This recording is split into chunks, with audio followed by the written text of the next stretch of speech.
Welcome to Women Talking. I'm your host, Paula Ficara, and this is Carla Brown. I've been involved in HIV and AIDS causes for over 10 years. I'm here today because I think it's important to get out the word that being HIV-free is up to you. Women Talking is an informational TV series designed to help women who use drugs protect themselves from getting acquired immune deficiency syndrome, or AIDS. AIDS is an often fatal illness that prevents your body from fighting off disease. Researchers believe it is caused by the human immunosuppression virus, or HIV. Millions of people worldwide have died from AIDS since the beginning of the 1980s. Today, thanks to better medicines, many people are living successfully with HIV and AIDS, but it is still an extremely dangerous threat to your health. In the U.S., the number of women with HIV and AIDS is rising sharply, especially among women who use drugs. Many women will suffer and die needlessly from this disease just because they failed to take simple health precautions. To talk about the challenges women face with HIV and drugs, let's meet Carla Brown. Thanks. Hi, everybody. Just like y'all, I've paid some heavy dues, done drugs, turned tricks, even stole money from my family to get dope. I've been through a lot, but it's never too late to turn your life around, to get control. Protecting your health is all up to you, and I'm talking about AIDS. The two most common ways in which women get HIV are first by having unprotected sex with an infected person and by sharing drug needles or works.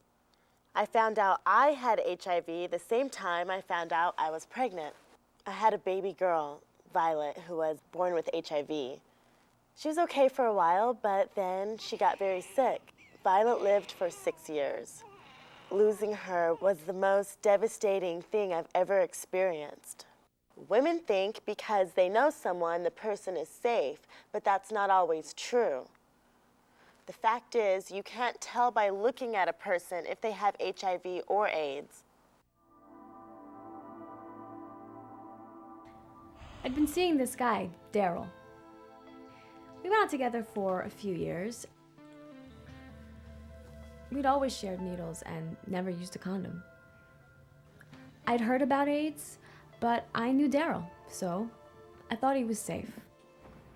About 3 years ago, I was gonna have surgery, and I had my blood tested. A few weeks later, I got a letter from the lab telling me I was HIV positive. I wanted to kill myself. I couldn't believe I had the AIDS virus. But I knew exactly who gave it to me. Today, I take my medicine, and I feel okay most of the time. But I get more tired than I used to. It's hard. If it weren't for my family, I don't know how I'd make it. We've all heard stories like May's before. The truth is, the only way to know if a person is infected with HIV is to be tested for it. Many people who are infected with HIV look and feel healthy, case in point. That's right, Carla. You look great. Thanks. Let's take some phone calls. We have Kim from Manhattan on the line. Hello, Kim. This is Women Talking. What's up? Hi, Paula. Thanks for taking my call. What's the difference between HIV and AIDS? Carla? HIV is a tiny virus that enters your body and attacks your immune system. The immune system is what helps us fight off infection and disease. When HIV first enters the body, the immune system attacks the bad virus and tries to keep it under control. During this time, a person is considered to have HIV infection. You can't tell by looking at them if a person has the virus, and this is what is so dangerous about it. After some time of fighting HIV, the immune system starts to weaken, and this is when AIDS begins. So HIV is the virus that leads to AIDS. Right. AIDS refers to a group of diseases that a person with HIV can get because your body can no longer protect itself. When a healthy person gets a cold, for example, he or she usually gets over it in a few days, right? Right. Well, when a person with AIDS gets a cold, they might get pneumonia and die because their body's defenses are that much weaker. See what I mean? So how long does it take for someone with HIV to develop AIDS? About half of the people with HIV develop AIDS within 10 years. But the time between infection with HIV and the start of AIDS varies a lot. But it's very important for people with HIV like me to get medical attention right away. New treatments can delay many of the illnesses associated with AIDS, and I can live a decent life. We have another caller, Jamie from Richmond. Hello, Jamie. Welcome to Women Talking. What's your question? Hi, Paula. My mom says you can get AIDS by kissing. Is this true? Oh, Jamie, there is such a lot of bad information about how people can get AIDS out there. You cannot get the virus from a simple dry kiss or from sneezing, hugging, or coughing. But if you come into contact with a body fluid that has blood in it, there is a risk of infection. Well, what about sharing plates or knives and forks? Can I get the virus like that? No, Jamie. You can't get HIV from food or water or from sharing dishes and drinking glasses. But you shouldn't share toothbrushes or razors or other personal care items that might have blood on them. I got HIV the old-fashioned way: unprotected sex and sharing drug needles. We've got another call. Patricia in Albuquerque, you're on the air with Women Talking. What's your question? Hi, Paula. I'd like to ask Carla what she means by sex. I know people who do things I call sex, but they don't. When I talk about sexual contact, I'm talking about 3 different risky behaviors. These are vaginal sex, oral sex, or anal sex. If a person has HIV, the virus will be present in their sexual fluids and can be passed on during unprotected sex. This is regular intercourse. The vagina is where the man's penis enters. The anus is the opening at the lower back end of the body of both men and women. When the penis enters the anus on either a man or a woman, this is called anal sex. It is sometimes called backdoor sex. Oral sex is the contact between one person's mouth and another person's sexual parts. The person who gives oral sex is the one most at risk for infection. Oral sex on men is sometimes called giving head or a blowjob. Oral sex given to women is usually called head. The big danger with anal sex occurs when the penis damages delicate tissues of your rectum. No matter what you do or what you call it, you still gotta play safe. Yep. Our next caller on Women Talking is Lavana in Pittsburgh. What is your question for Carla? Hi, Carla. I thought oral sex was safe. Isn't this true?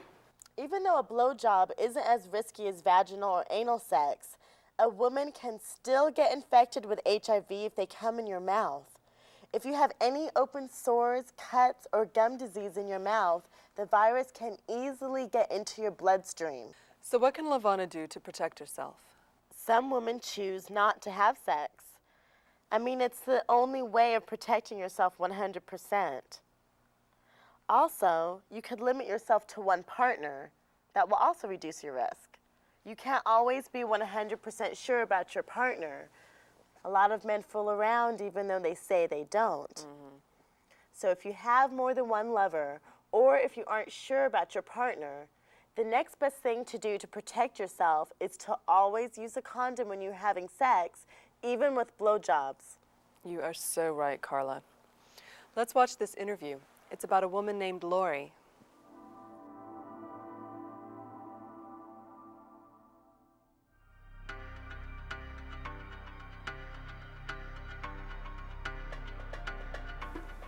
About 3 years ago, I hooked up with this guy named Rick.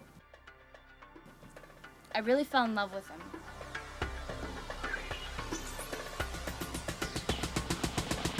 We shared our works, and we had sex without condoms.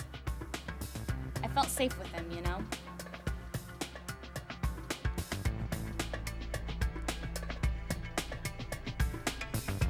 Now Rick is doing time in prison, and he tested positive for HIV.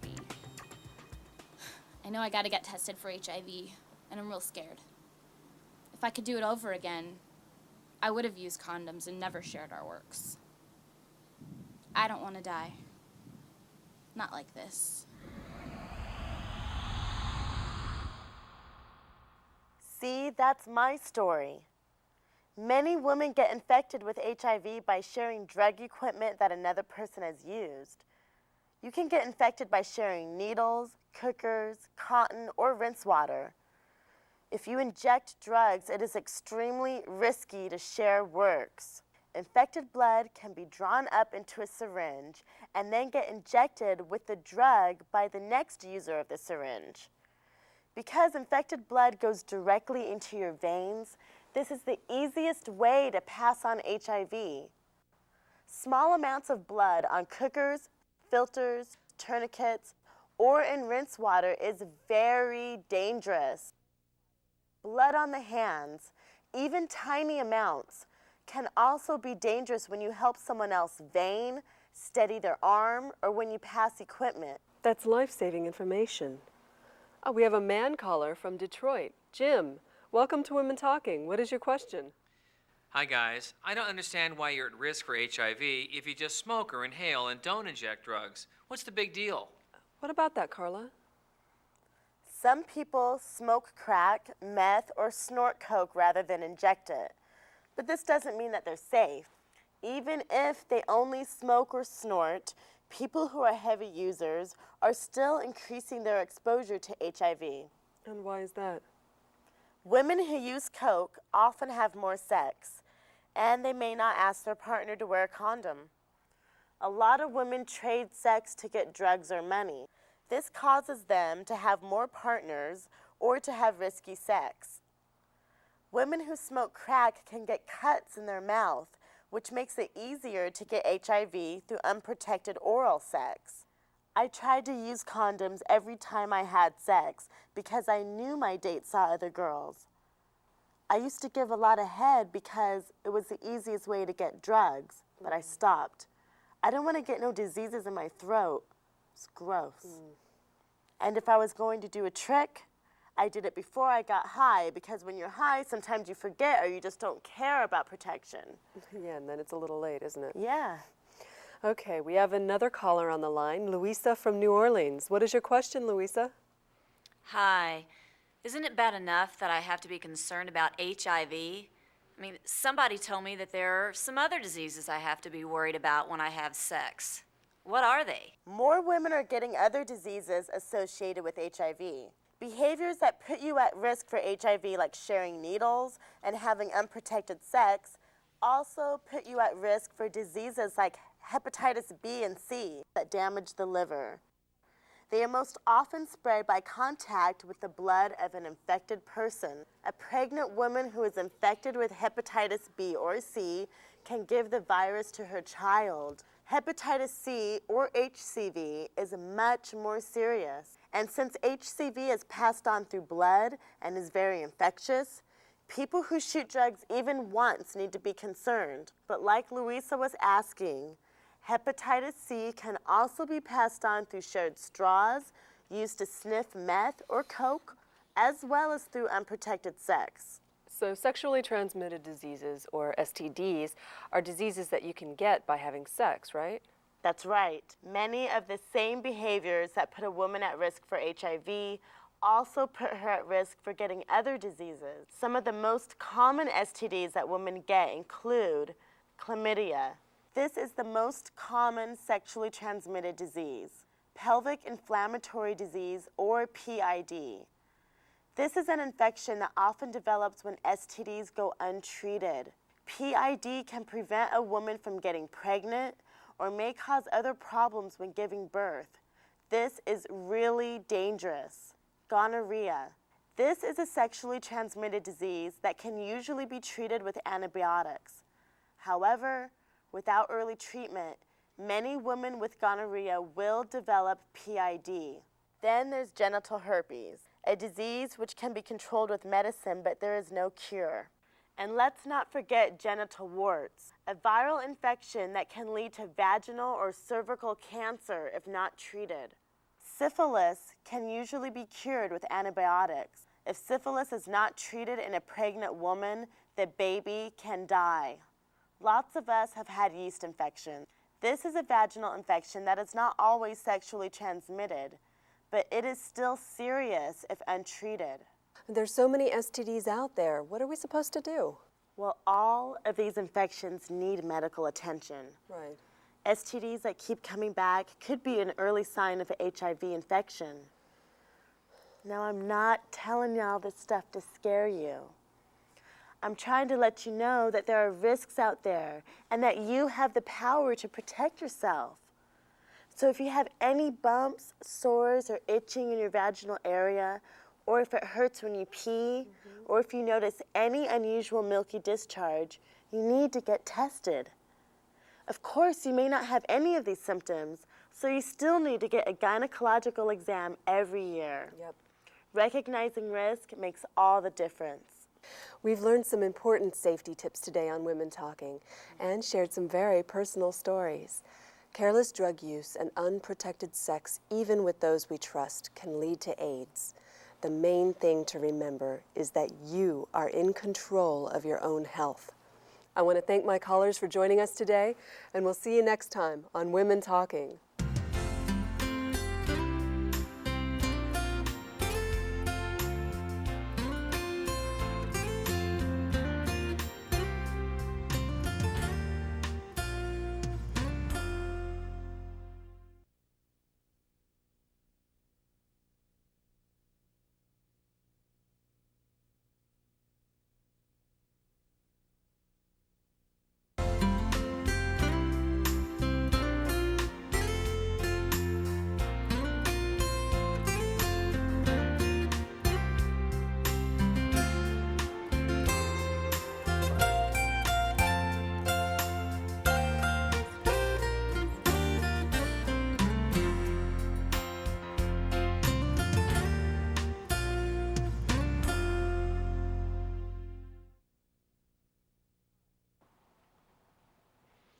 Hi, I'm Paula Ficara. AIDS is a serious health problem. Today, thanks to better medical care, people with HIV and AIDS are living longer. In the U.S., the number of women with HIV is rising sharply, especially among women who use drugs. In our last show, we looked at behaviors that put women at risk for HIV, hepatitis, and sexually transmitted diseases, or STDs. Today, we'll meet women who are working to protect themselves from disease. We call this commitment to change. Here's Kathy's story. Let's watch.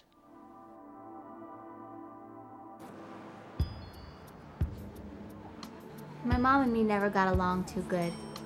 She drank a lot and hung out in bars. I never got enough to eat or a safe place to sleep. Pretty soon I started stealing and turning tricks. Whatever. Someone turned me on to crack.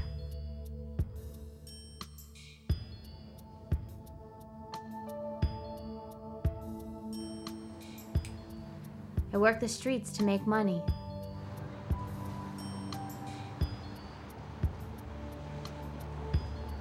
This summer, I got pregnant. I didn't take good care of myself after I first found out. I missed most of my checkups. Then a few weeks ago, I got this rash, like red spots or something on the bottoms of my feet and on my hands. I went to the emergency room to get it checked out. What is happening now? A lady doctor said that I had syphilis. It's a disease you get from having unprotected sex. I asked the doctor if syphilis could hurt my baby. Just want my baby to be okay.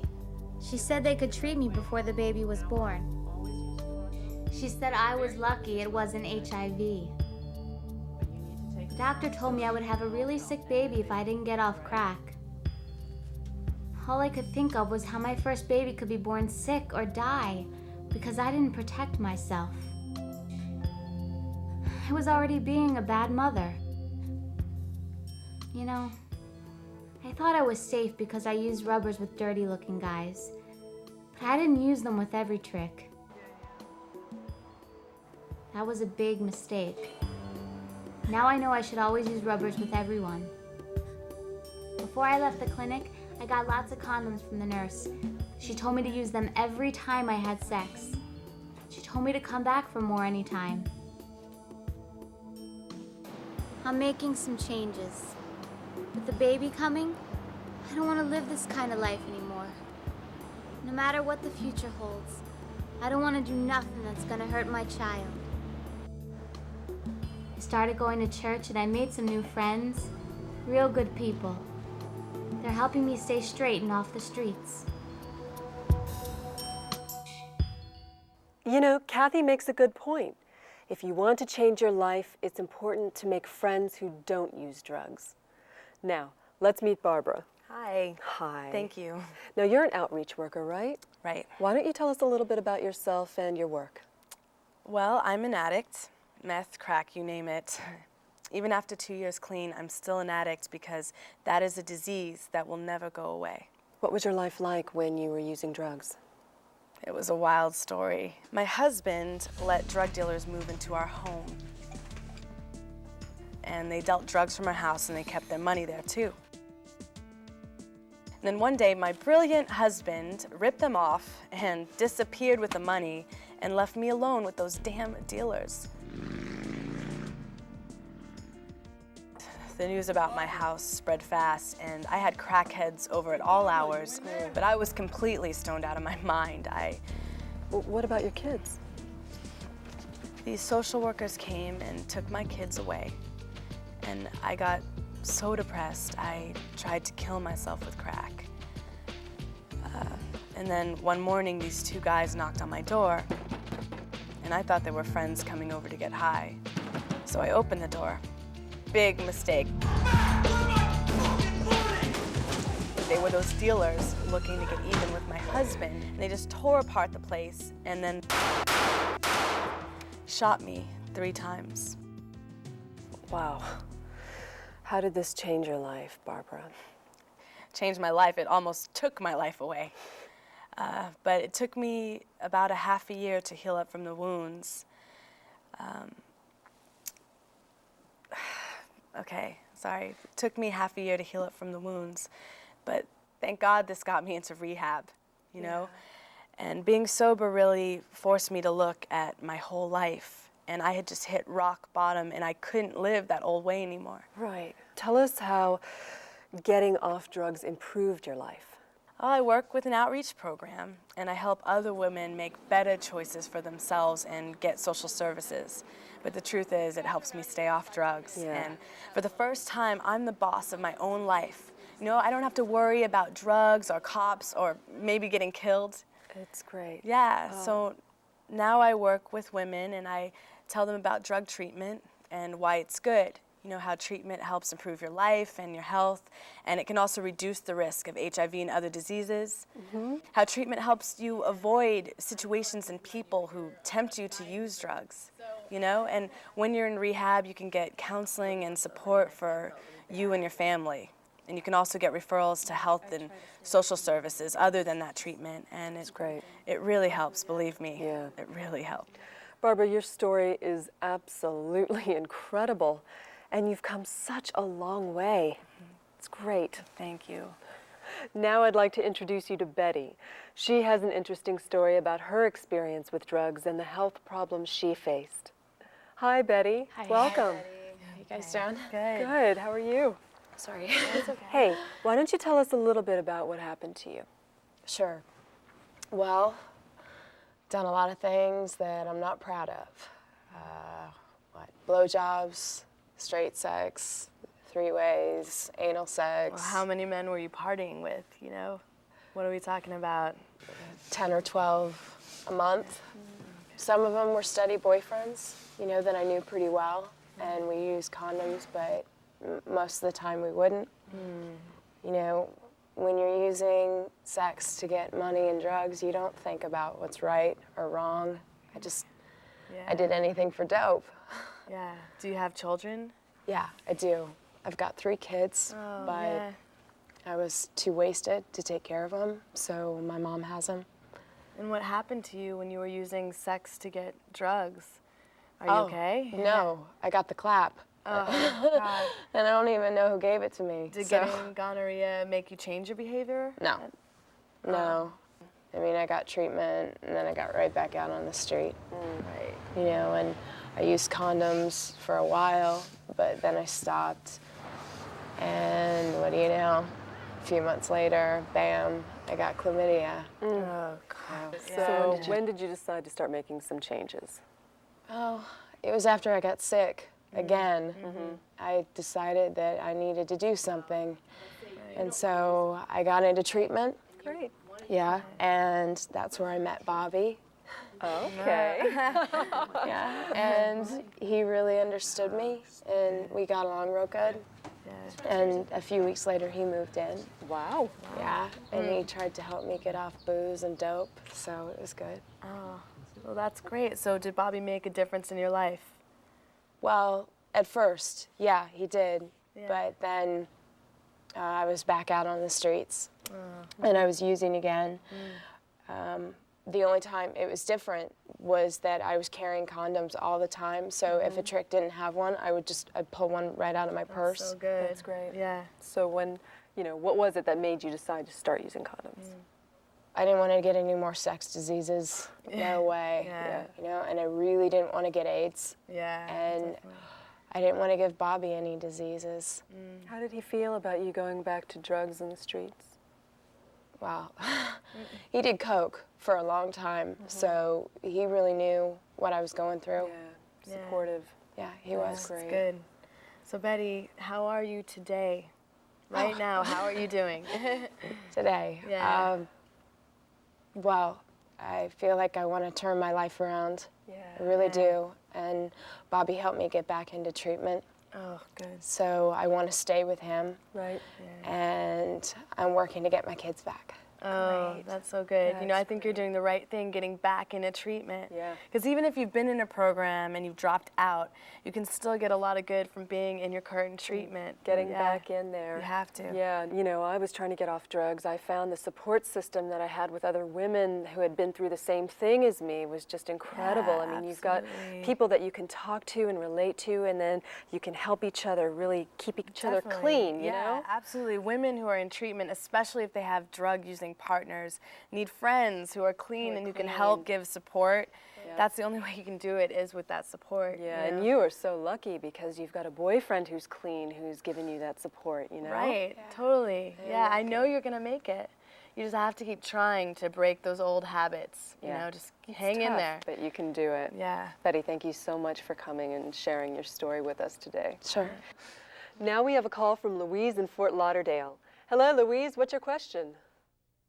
Well, what should a woman do if she wants to get pregnant? That's a good question, Louise. If you want to get pregnant and have a healthy baby, the best thing to do is to avoid getting HIV in the first place. Stop using drugs and only have sex with a partner who doesn't have HIV and who doesn't use drugs or have other sex partners. Louise, thanks for your call. So, Barbara, what if a woman already has HIV? Well, even if a woman has HIV, she can still have a healthy baby. Only 1 out of 4 HIV-infected women will pass the virus on to their babies. And with the new medications available today, the odds of infecting your baby are very low if you are treated early. The earlier this treatment begins, the better the chances are of having a healthy baby. So you recommend that once a woman finds out she's pregnant to go ahead and get tested for HIV? Absolutely. All women should get tested for HIV who are pregnant as soon as they find out they're pregnant. Now, what about drugs? How can drug use affect the baby? Well, drugs can make your baby an addict too. I mean, they can be born messed up or going through withdrawal.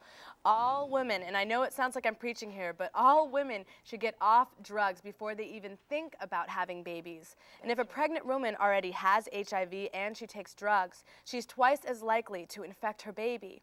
HIV is in breast milk and can be passed on to your child through nursing.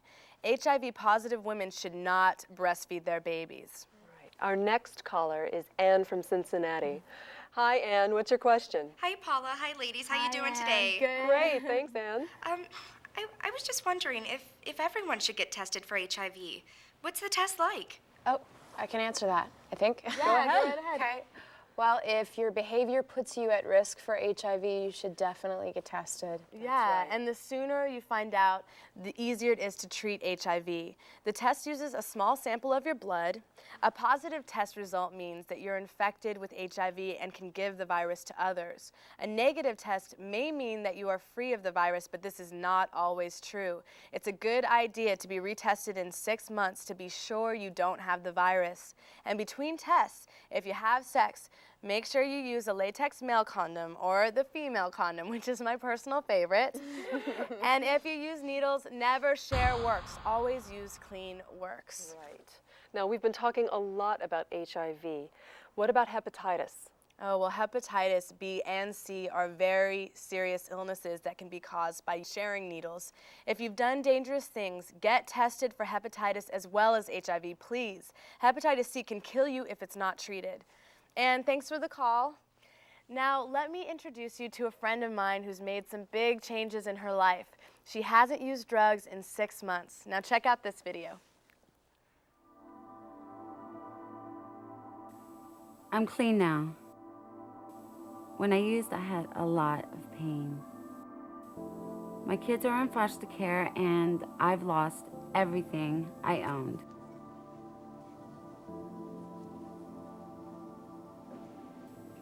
The things I've done to get money, well, let's just say I'm not proud of myself.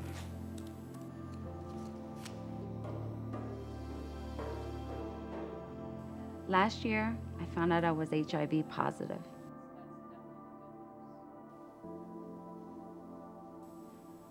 I'm being treated now and feel okay. When I was at the hospital, the doctor told me to be careful and always use condoms even now. She said if I didn't, I could get reinfected with a different strain of HIV, and that could make it harder to treat. Without protection, I can give the disease to someone else. So now I'm taking better care of myself. I always use condoms. I go to the doctor and take my medicine, and I'm eating better too. Maria is making good changes in her life. She is. Yes. Good Now, for what you. should a woman do, Barbara, if she finds out that she's got HIV or hepatitis? Well, it's important to get early medical care. And even if you're infected, you need to stop risky behavior because like Maria said, you don't want to take in more virus. This can make you sicker. Oh, really? Wow. Yeah, there's some simple things you can do to reduce your risk of HIV and other diseases. For example, and this might sound obvious, but don't have sex unless you want to. Put it off until you know someone better, okay? Yeah, and use condoms, including the female condom, because they protect both you and your partner against HIV and other sexual diseases. Check it out, I've been there. And here's a good suggestion. Have fewer sex partners. Don't have sex with someone who injects or has a history of STDs, and never use sex to get money or drugs. Wow, that was a really tough one for me. Yeah, it is tough. But remember, you are a powerful person who has control. I had to learn that lesson myself, you know? And if you do use drugs, the best way to reduce risk for HIV infection is to simply stop. And if you can't stop using, never reuse or share needles. It's just not worth it. No, Barbara, you're right. It is not worth it. Remember, it's not chance, but choice that enables women to take control of their lives. Your commitment to change can make all the difference. I want to thank Barbara and Betty for joining me today, and thank my callers, and we'll see you next time.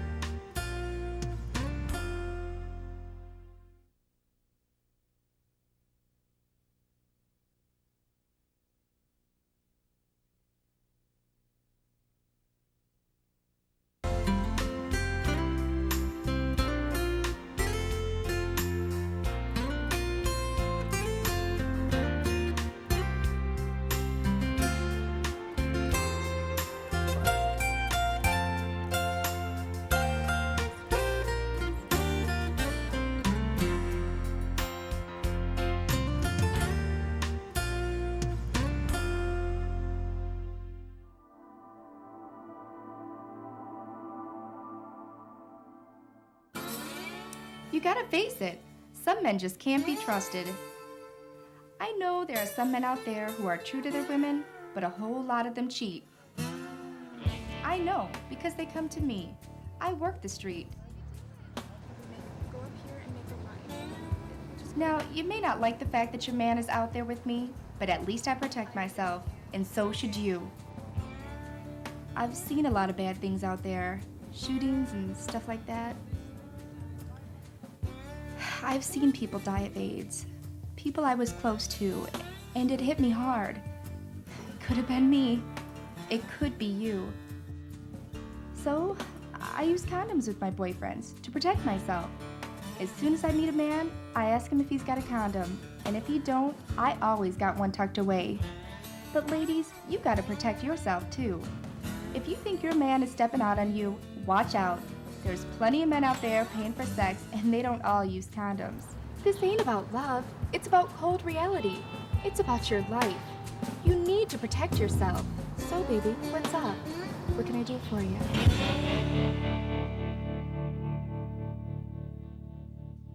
Talk about a reality check. Hi, I'm Paula Ficara. Welcome again to Women Talking. Last time we looked at behaviors that can put women at risk for HIV and other diseases, and we met some women who are making some changes. Today, we'll learn how women can protect themselves from the sexual transmission of HIV and other diseases. We have Barbara and Carla with us. Hi guys. And they're both outreach workers, and they both know a lot about the importance of using condoms, right ladies? Yes, we do. Right. Definitely. Thank you for having us back. Sure, welcome back. You know, it is really important for women to know how to properly use condoms. Only latex condoms, like this one, used all the way through sex, help prevent the spread of sexually transmitted diseases, including HIV, the virus that causes AIDS. So-called natural condoms like lambskin do not protect you from HIV or many other sexually transmitted diseases. Let me say that again. Please say it. Lambskin condoms do not protect you from HIV. Exactly. And every sexually active woman needs to feel comfortable talking about condom use and knowing the right way to use them. Because unfortunately, women are the ones who usually need to bring up the subjects of condoms in the first place. What can a woman do? Well, learn as much as you can about the dangers of HIV. This will make it easier to talk. And decide when you want to talk. Now, right before sex is not the best time, okay? But decide what you will do and what you won't do during sex. And give your partner time to think about what you're saying. Don't rush. And really pay attention to how your partner understands what you're saying. So slow down or repeat if you have to. But whatever it takes to get the point across about condoms. You can also talk about what makes it difficult to have safe sex. Like when you don't have any condoms. Because you're high on drugs or alcohol. You have to try to decide what to do in advance so you can both be safe from HIV. Totally. Absolutely. Be prepared. Well, we're going to be talking about some of the ways that women can get their partners to use condoms. But in the meantime, let's first go to Joanne, who always makes sure that her partners use condoms.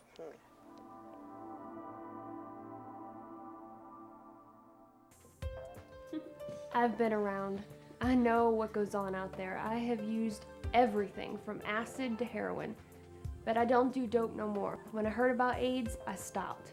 I want to have a healthy baby. As much as I love my boyfriend, I know I can't let him have sex with me unless he uses a condom. It's very important to me. So one night, I just told him straight out, Larry, you gotta use a condom. I'm not taking a chance on getting AIDS. How are we gonna get pregnant if I'm using a condom? I'm not gonna get pregnant until you're done with drugs. Do you want a baby we might have to bury in 2 or 3 years because they got AIDS? No. I mean, I had to make him understand how important this is. I think I got to him too, because he did decide to use the condom. We had sex that night and he seemed to enjoy it just fine. He wasn't even upset over the condom, because he made a silly little joke afterwards.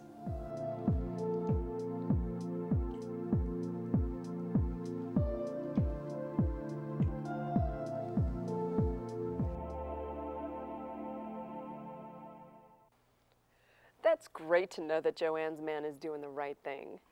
Now I want you to meet Brianna, a determined woman.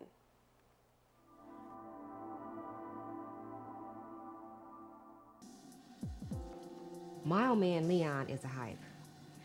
And when it comes to using bleach, just 'cause he tell me he do, I don't believe it. It's not that I don't trust him.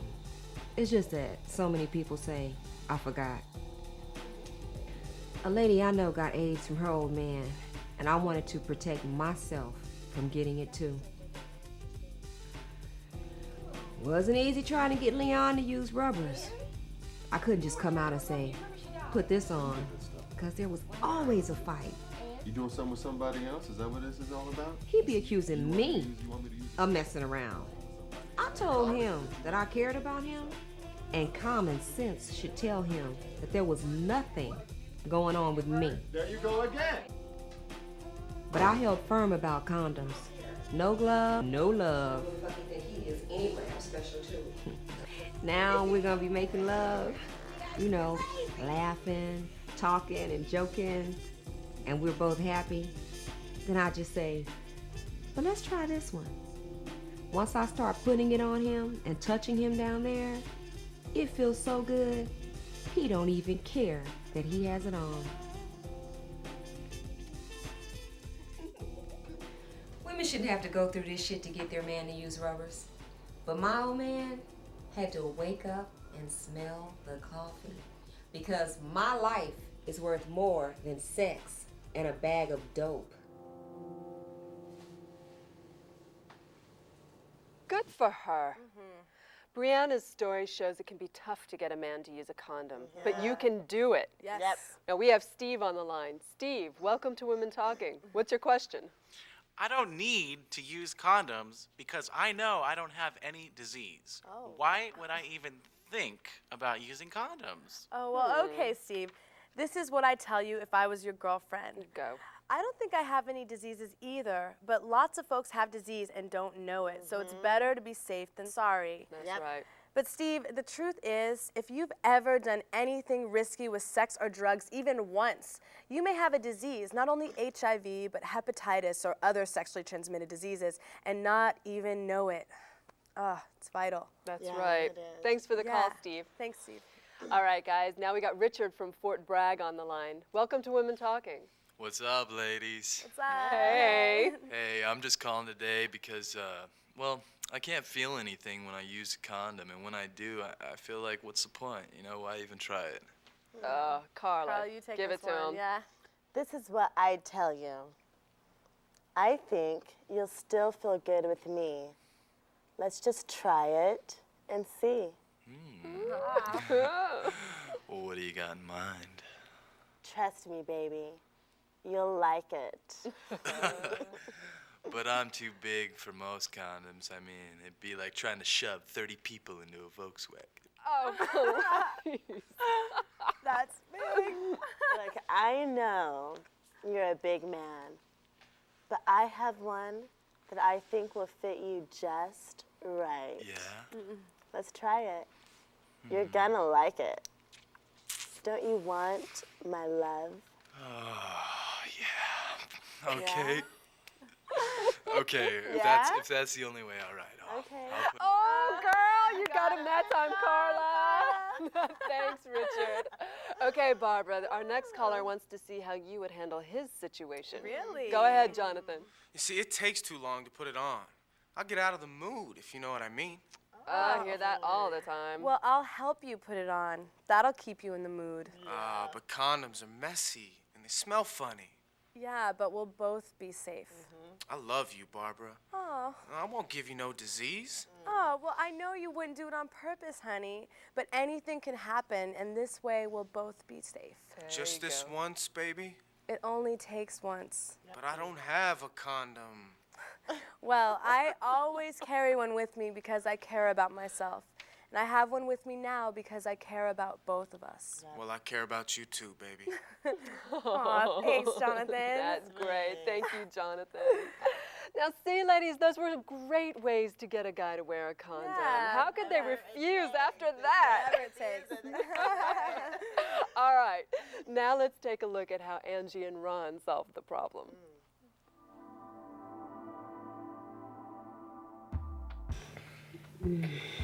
Come on. Baby, it's me. And why you want to bring up rubbers? They're for your dates. And I'm your man. Things are different between us. Things are good between us, aren't they, baby? Yeah, baby, they are. But Ron AIDS don't know no difference. I know you do your thing while I'm out there working the streets. I'm no safer with you than I am with my dates. But it won't feel good that way. Baby, it'll feel just fine. Come on. Let me show you how good it's gonna feel. Baby. Right?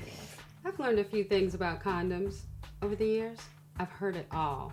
I can't stay hard with one of those on, or it just doesn't feel the same. Whatever. Here's what I've learned. Try putting a drop of water-based lube in the tip of the condom. As you squeeze the tip and roll the condom down, the lube forms a thin wet layer between the hard-on and the latex. This helps get rid of any air, keeps the condom in place, and it also gives men that wet, squishy feeling they love so much. So, if you approach condom use right with your man, you can kind of make a game out of it and play safe at the same time.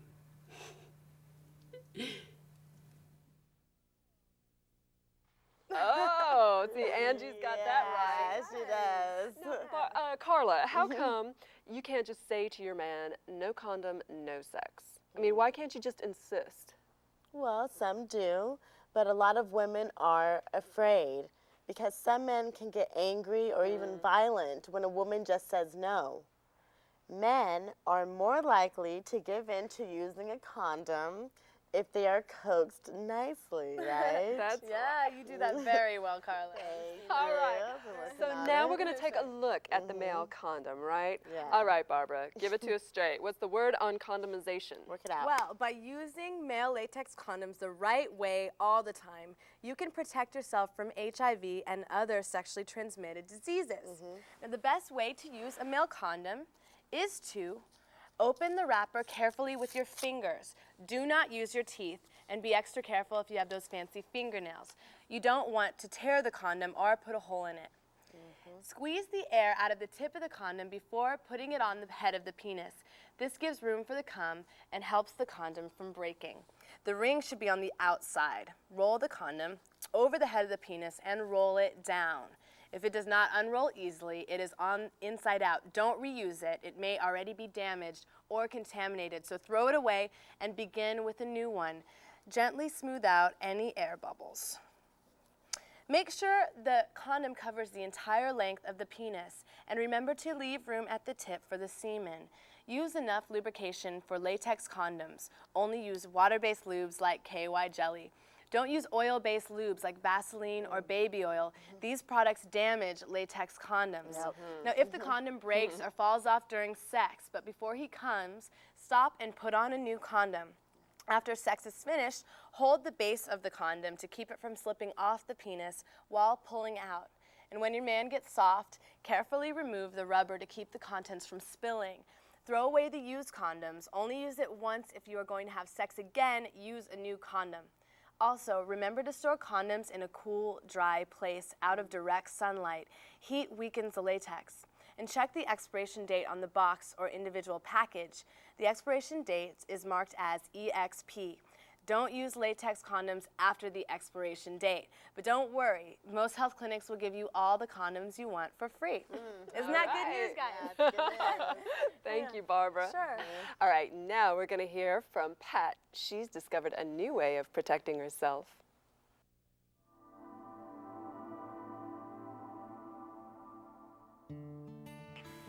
I've been burned a couple of times. I got gonorrhea twice. The first time it happened, my boyfriend tried to play it off like it wasn't a big deal. I knew right then we weren't going to be together anymore. I just couldn't trust him. So I went to the clinic and got my treatment, made up my mind to be more careful next time. You can go ahead and have a seat in the waiting room. Okay, thank you. You're welcome. When I met Richard, I asked a lot of questions before I got into a sexual thing with him. I even held off on sex until I thought things were, really going to work between us. When Richard didn't want to use a condom with me, I gave in, and I had sex anyway. Next thing I knew, I was back at the clinic. You have no idea how mad I was when I found out that I had the clap again. The worst thing is that when I told Richard, he accused me of being the one who gave him gonorrhea. That's what really blew me away. Richard and I broke up, and it's been hard for me to trust anybody ever since. But I'm doing better now, and I have a new man in my life. I like him a lot, but I won't take any more chances on my health, and neither should you. I think it's all about self-respect. When I've been at the clinic the last time, I learned about the new condom for women. It's called the Reality Female Condom. I'd never heard of it before, and when the nurse showed me how it works, I knew I was ready to try it. I could use this if I couldn't get my boyfriend to use a regular condom. See, this condom is for women. It's shaped kind of like the rubbers men use, but it's made to go inside my body. It has a soft, round ring inside.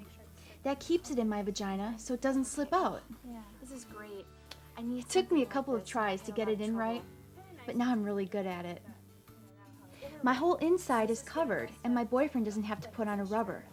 He likes the feel of it too, because it has a smooth, silky gel. What I like about Reality is that I feel safer. It's strong and I know I'm protected. I haven't had a disease since I started using Reality with my new boyfriend. I hope this relationship works out, you know, but either way, I'm protecting myself.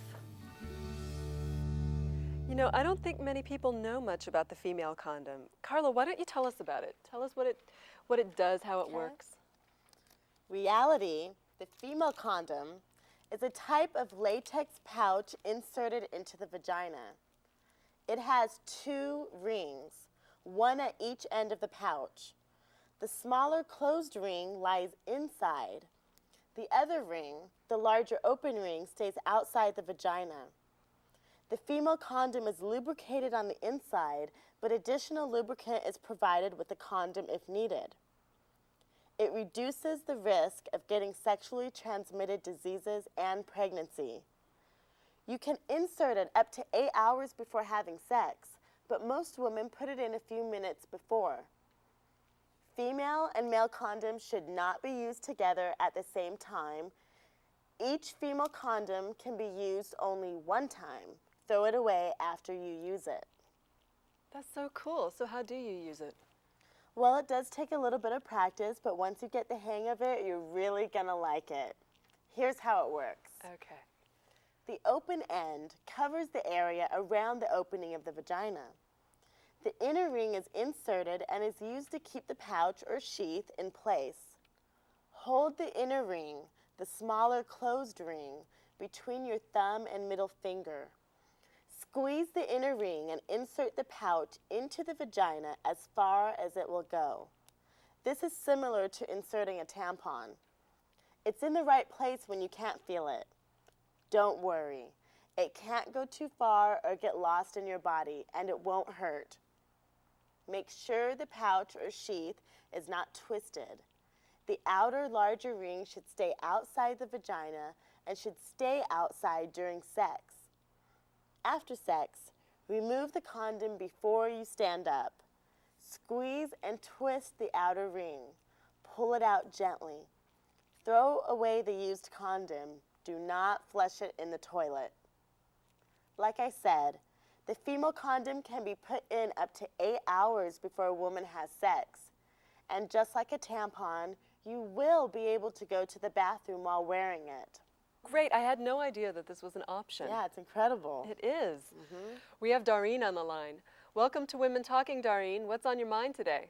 Hello. Hi. I wanted to know, can the female condom get lost in my body if I don't insert it right?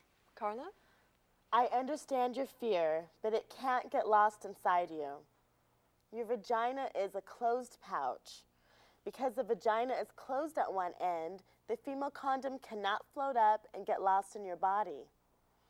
At the top of the vagina is the cervix. It has a tiny opening where sperm and menstrual blood pass through. Bacteria and viruses can go through the opening, but nothing big like tampons or condoms can get through, so don't worry. That was a good question, Doreen. Thanks. We've looked at male and female condoms, but there's also another form of protection that some women use. Listen to what Vicki has to say.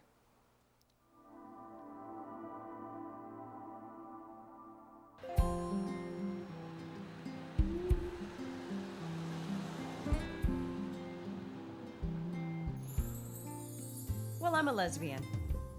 Regular condoms don't work with me, but I still want to be safe from sexually transmitted diseases. Women can give each other STDs too. So to protect myself, I use something called a dental dam. It's a soft latex square that covers my vagina when my lover goes down on me. Sometimes we also use clean plastic food wrap that is non-microwavable, like saran wrap, just to play it safe. Thanks, Vicki. She knows STDs and AIDS don't care what your sexual preference is. I'd like to thank our guests and callers today for helping out, and just remind all women how important it is to protect yourself. Don't be afraid to talk about sex with your partner. Talk about why it's important to use protection. Practice using the male condom as well as the female condom. Remember what Pat said, you can always get another lover, but you can't get another life. Next time, we'll look at ways that women who inject drugs can protect themselves. Callers, Steve, Richard, Jonathan, Doreen, thanks for joining us on Women Talking. See, the men have to talk too. Yeah, they do. Bye-bye. Bye.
I started shooting heroin 2 years ago.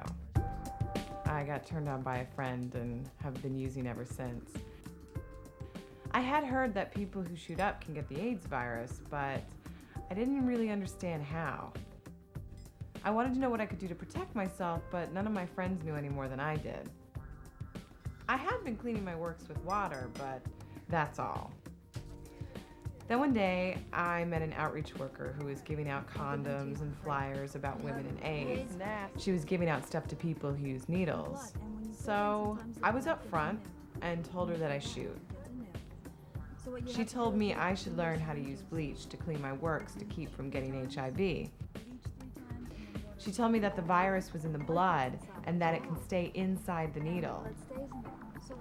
Sometimes you can't even see the blood in the needle, but it's in there, and so is the virus.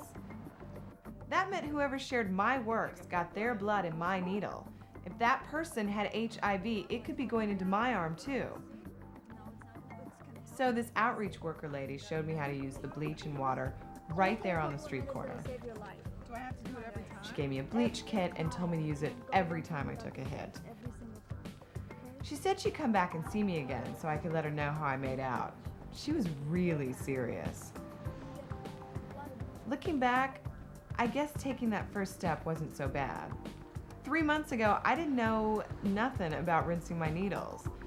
I'm at the point now where I don't share needles. I feel like I have some kind of control over AIDS now. I hadn't felt like I had control over anything for a long time. Cindy knows that the best way for a woman to reduce her risk for HIV and other diseases is to stop using drugs. But for many women, this is a difficult and long process. Hi, I'm Paula Ficarra. Welcome to Women Talking. In this episode of the series, we'll be talking about the extreme danger women expose themselves to whenever they inject or share drugs. This is Barbara. She used to use drugs. Now she's clean and helps other women get off drugs and protect themselves. Hi, Barbara. Hey, Paula. Now you managed to get yourself clean. But like I said, this can be a difficult process. Definitely. So tell me, how can a woman who's still injecting protect herself? Well, for women who haven't been able to stop injecting drugs, it's important to use a clean, never used needle and syringe like this one each time. Now, just like we saw in the opening video, if you don't have a sterile needle, the safest protection is to disinfect your works with full-strength bleach. Now remember, you can get infected with HIV and hepatitis by sharing works that another person has used even one time. You can also get infected by sharing cookers, cotton, or rinse water. Infected blood can be drawn up into a syringe and then injected with the drug by the next user of the syringe. That's why it's the easiest way to pass on HIV during drug use, because infected blood goes directly into someone's bloodstream. Now you have to understand that a woman who injects is at risk if she or her partner do any of the following things, and I'm going to list them for you. Here they are. Share an infected container, use an infected syringe, use a dirty plunger to mix the drug solution, use an infected syringe to distribute or return the drug, draw the drug from a shared cotton filter, return the drug to a shared cooker, beat the cotton or scrape the cooker, or rinse in someone else's water. Even small amounts of blood on cookers, filters, tourniquets, or in rinse water can be enough to infect another user. Blood on your hands, even small amounts, can be very dangerous when you're helping someone else vein, steady their arm, or even when you're simply passing equipment. Okay, thanks, Barbara. But what about needle exchange programs? Well, in some parts of the country, needle exchange programs are available to help reduce the risk of infection. These programs are very useful. They allow people to turn in syringes that might be contaminated and get new sterile syringes. They give out bleach. They can provide referrals for drug treatment. They also give out condoms, tests for HIV, AIDS, and screens for TB and STDs. But unfortunately, needle exchange programs are very controversial and aren't found everywhere. So for women who are trying to get off drugs but are still using, needle exchange programs can help them protect themselves until they do get clean. Thanks, Barbara. That's a lot of great information. Sure. Now on video, I'd like you to meet our friend Doreen, who is trying to stop using drugs. Let's hear what she's doing to protect herself in the meantime. Let's watch.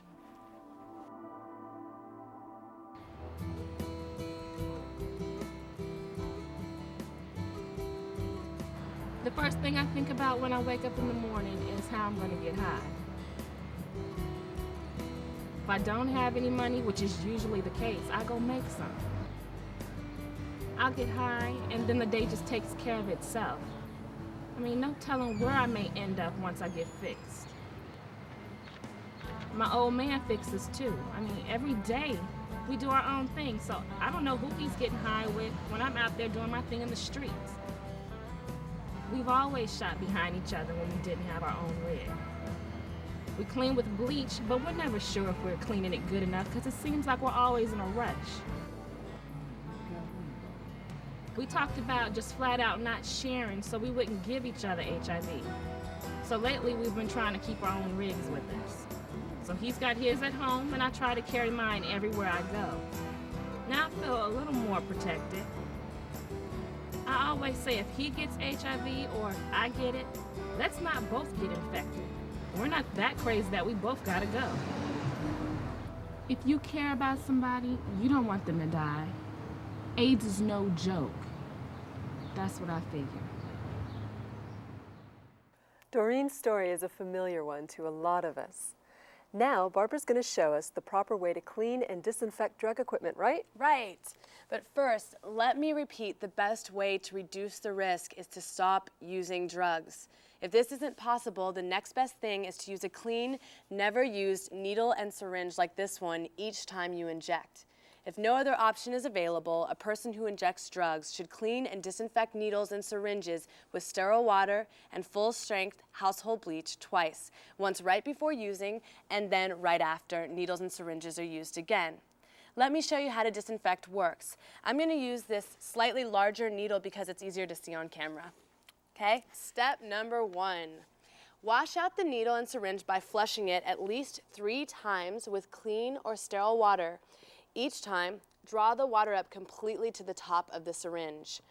Shake and tap the syringe while counting slowly to 10. Would you do me a favor, Paula, and count to 10 for me? Sure. Okay, thanks a lot. 1, 2, Shaking and tapping 3, helps remove 4, any blood from the walls of the syringe. 6, Now, I know it seems like a long time, but it could save your life. 10. All right, remember to use fresh water each time you flush and squirt out the dirty water into a sink, a toilet, or onto the ground. Do not use the water again. It may be contaminated. Okay, and for our second fresh glass of water, I'm going to fill it up to the top again. Great. And Paula, again, will you count for me? 1, Thanks. 2, 3, 4, 5, 6, 7, 8, 9, 10. Excellent counting. Thank you. Okay, so we're squirting the water again into a toilet, a sink, or onto the ground, and we're using fresh water each time we flush. So this is our third time and our last time for our first step. So filling the syringe. We want to make sure to get all the crevices all the way up. Okay. So really making sure that you're getting it clean. 3, 4, 5, 6, Great. 7, 8, 9, 10. Great, and that is the end of step 1. Okay, and now moving on to step number 2, which is what step? The bleach. Yes, the bleach step. Okay, so we need new glasses, and if you wouldn't mind filling me up with some bleach, that would be great. You want to be careful when you're pouring the bleach because it's strong stuff. Definitely, be very careful. So this is step number 2. Wash out the needle and syringe by flushing it at least 3 times with full-strength household bleach. Each time, draw the bleach completely to the top of the syringe. Shake and tap the syringe as you count to 10. 3, 4. The longer the 5, syringe is completely 6, full of bleach, 7, the better. So 8, keep the bleach in the 9, syringe for at least 30 seconds. Thank you. So this is pretty much a repetition of step 1. Right. Just with the bleach. Yes, and remember to use fresh bleach each time you flush. So we're using a fresh one. Dump this out. And as you did with the water, just squirt it out into a sink or a toilet or onto the ground. Okay, so this is our second fresh glass of bleach here. We're filling up the syringe. And this bleach is going to kill anything bad that's in this syringe. So it's really important. 2, 3, 4, 5, 6, 7, 8, 9, 10. Great, thanks.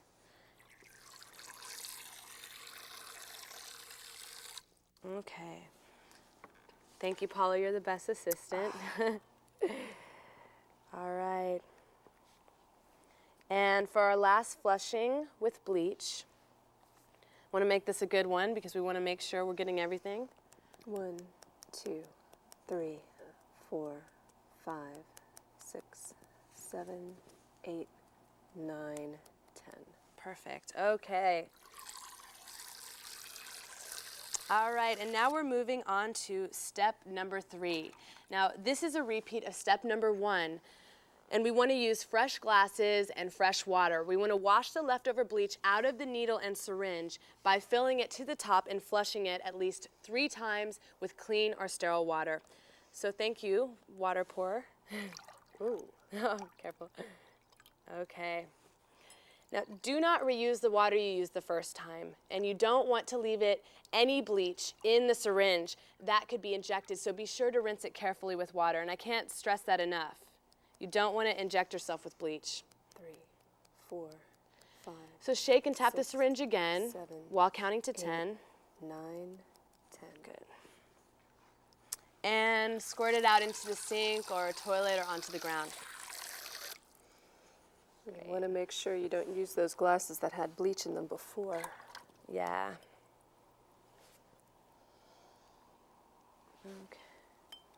1, 2, 3, 4, 5, 6, 7, 8, 9, 10. Okay.